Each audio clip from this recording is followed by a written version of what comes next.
Have you ever noticed how often little boys are told, "Don't cry, be strong, man up"? I've heard it myself. I've seen it said to my brother, to my friends, and at that time it felt normal. It's just how boys are raised, right? But when I look back, I realize those small moments weren't just words, they were lessons. Lessons that told boys to put their feelings away, to hide a part of themselves. And today, I want to talk about the cost of those lessons from a man's perspective and why it matters for all of us. Think about a little boy who falls and scrapes his knee. He's crying. Instead of letting him cry, a well meaning adult says, "You're okay. Don't cry. Be strong. You're not supposed to cry. You're supposed to be a strong person." Now imagine what that boy feels in that moment. His knee is still hurting, the tears still want to come. But now he's not only in pain, he's also ashamed of that pain. He learns, if I cry, I'm wrong. If I cry, then I'm not strong. Or take another example. A boy reaches for a doll in a toy store. A parent says, "That's for girls. Here, take a truck." In his little world, that message becomes, "Your curiosity is wrong. Certain interests are off limits." Well, piece by piece, boys start carrying around an invisible rule book. And that rules are very clear. Like, don't cry, don't show fear, don't be too soft, don't act like a girl. Oh my god, at first it seems harmless, but this rule book stays with them into adulthood as well. I mean, how it actually feels for men. What is that perspective? See, let's actually flip this and look at it from the inside. Okay, imagine being a man who's been told his whole life to man up. He feels sadness, but he swallows it. He feels loneliness, but he laughs it off. He feels the need for comfort, but he pretends he's fine. Over time, that becomes second nature. Ask many men today how they are doing, and you'll hear, "I'm good, I'm fine, I'm okay, I'm all good." But if you peel back the layers, many of them are carrying unspoken grief, unspoken fears, unspoken doubts. And because society hasn't given them permission to share, they often carry it alone. This is why some men come across as distant, cold, or even angry. Not because they don't feel, but because they were never allowed to show what they feel.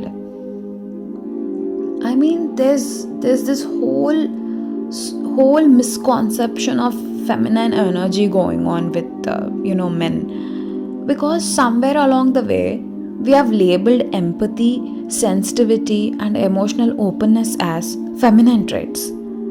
Well, I've seen men hesitate before showing kindness, before admitting fear, before expressing love too openly, because they are worried about being judged as weak. But here's the truth: empathy and sensitivity aren't feminine or masculine, they are human, isn't it? When we tell boys to reject these parts of themselves, we aren't protecting their masculinity, we are amputating their humanity. Honestly, that's exactly how I feel. Because see, there's a lot of consequences of suppression, right? And we see the cost everywhere.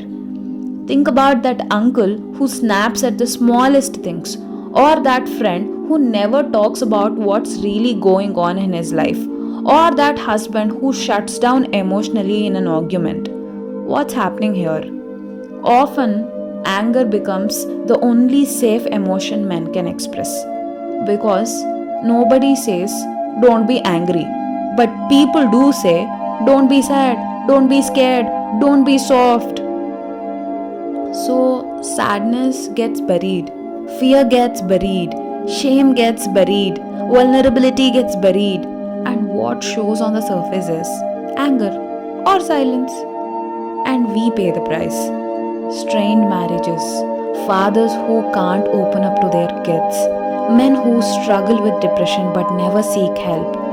The statistics speak for themselves. Higher suicide rates among men, lower rates of men reaching out for therapy or emotional support.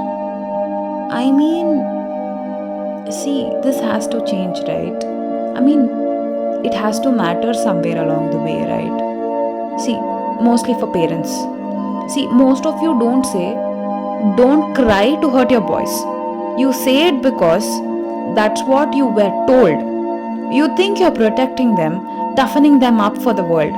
But the truth is, you might be teaching them to shut themselves off from the world. And women, whether you are a sister, a wife, a mother, or a daughter, it's easy to feel frustrated when the men in your life don't open up. But remember, many of them were trained not to. They didn't choose silence, silence was chosen for them. It was chosen for them. So, what can we do? I mean, what is it there that we can actually do? So, the next time a boy cries, let him. Say it's okay to be sad. I'm here for you. If a boy wants to play with a doll, let him. Remind yourself toys don't have a gender.